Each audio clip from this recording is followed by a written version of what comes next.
જ્યારે ઘરમાં કોઈ શાક ન હોય ત્યારે તમે ઉનાળામાં રતલામી સેવનું એકદમ ટેસ્ટી ચટાકેદાર શાક આ રીતે કરી શકો છો.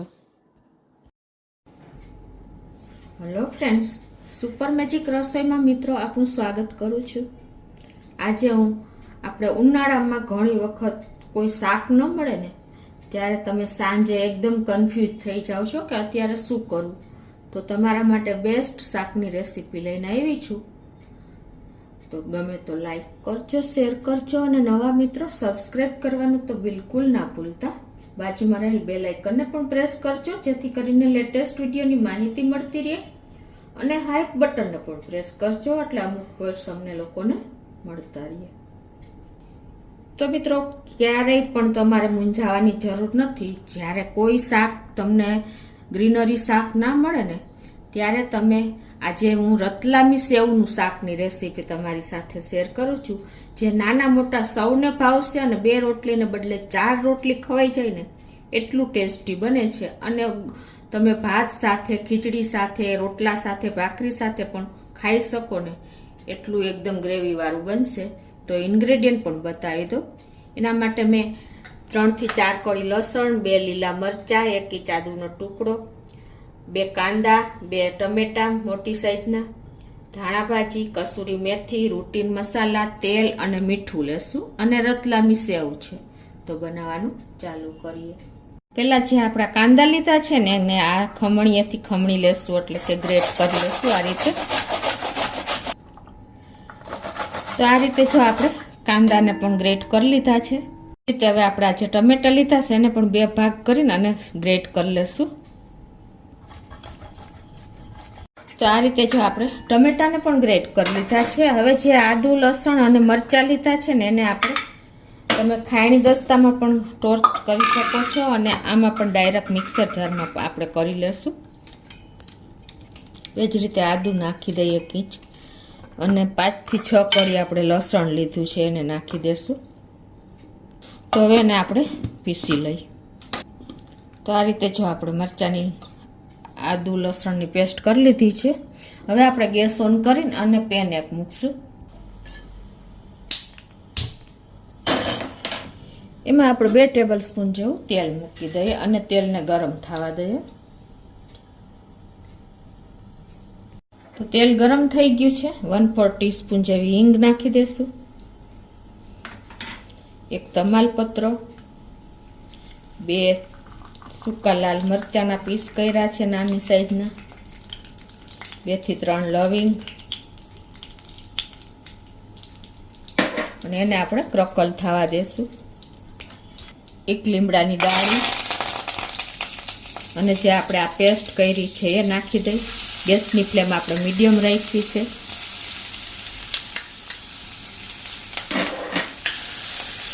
અને આને આપણે અડધી મિનિટ જેવી કૂક કરી લેશું.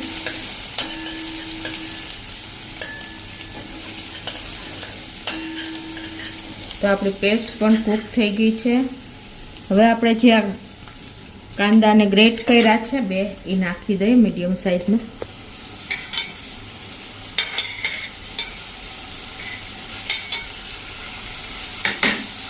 અને એને પણ આપણે સ્લો ટુ મીડિયમ ફ્લેમ ઉપર આ રીતે કૂક કરી લઈશું.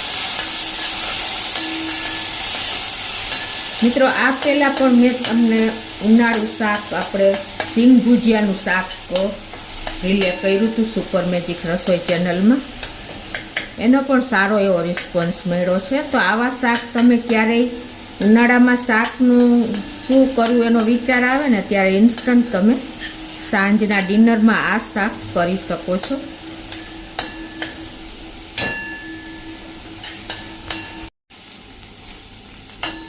તો આ રીતે જો આપણે કાંદા પણ કૂક થઈ ગયા છે. હવે આપણે જે ટમેટાને ગ્રેટ કર્યા છે એ નાખી દઈએ.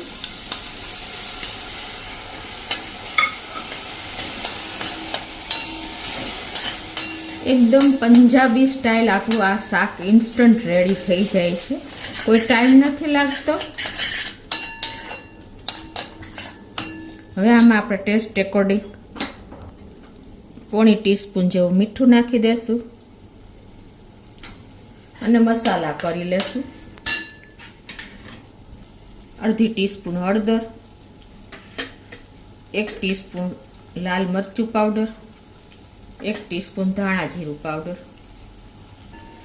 હવે એને આપણે મસાલા બધા મિક્સ કરી લેશું.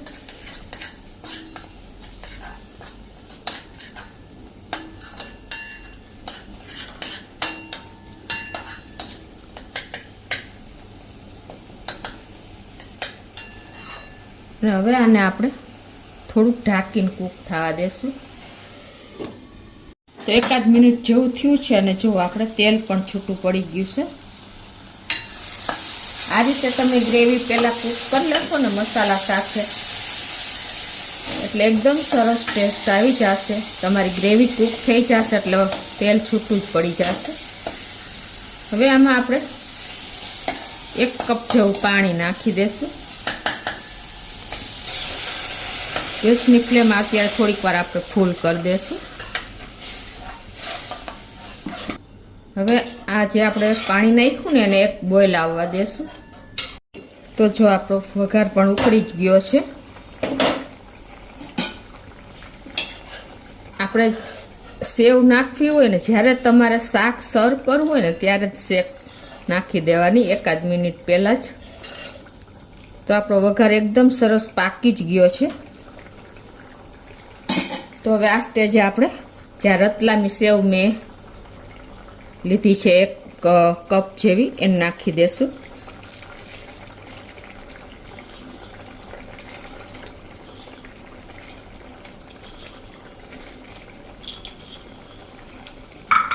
અને ઉપરથી આપણે કસૂરી મેથી 1 ટીસ્પૂન જેવી નાખી દેશું.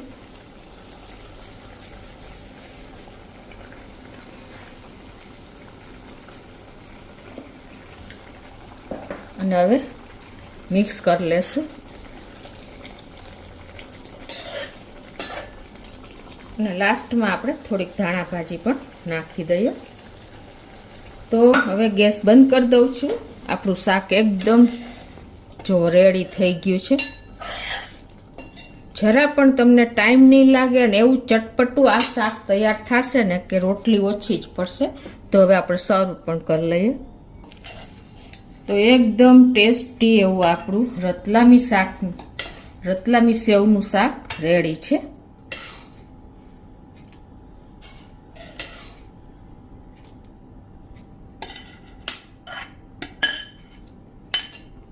તો હવે ઉપરથી આપણે ડેકોરેશન પૂરતી થોડી એવી ધાણા ભાજી.